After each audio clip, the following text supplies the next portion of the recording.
Top quality और consistent performance के लिए सिर्फ सिल्वर पंप नाम याद रखना। આ તરફ સુરતમાં ઠંડા પીણાના હોલસેલ વિક્રેતાઓને ત્યાં મનપાના દરોડા। પાંડેસરા વિસ્તારમાં મનપાના આરોગ્ય અધિકારીઓની મોટી કાર્યવાહી। દરોડા પાડી હાનિકારક પેપ્સી, ફ્રૂટી સહિતની વસ્તુઓ કબજે કરાઈ। સ્વાસ્થ્ય માટે નુકસાનકારક જથ્થાનો સ્થળ પર જ નાશ કરવામાં આવ્યો।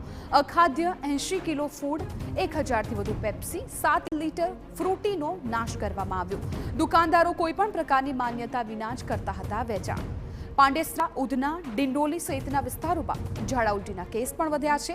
વકરતા રોગચાળાને ડામવા મનપા દ્વારા કડક પગલાં લેવાઈ રહ્યા છે।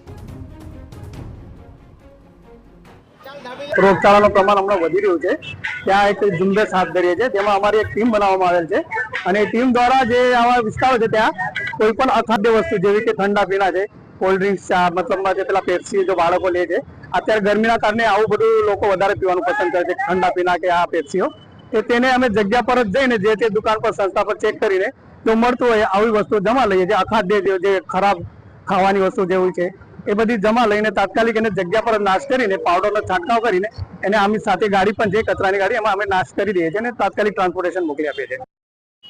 ગરમી વધતા ખાસ તો બાળકો દ્વારા મોટા પાયે પેપ્સી અને ફ્રૂટીનું સેવન કરવામાં આવતું હોય છે, ત્યારે આવા અખાદ્ય ઠંડા પીણા સ્વાસ્થ્ય માટે અત્યંત જોખમી સાબિત થતા હોય છે અને એટલે જ તંત્ર દ્વારા હાલ લેભાગુ વેપારીઓ પર તવાઈ બોલાવવામાં આવી છે।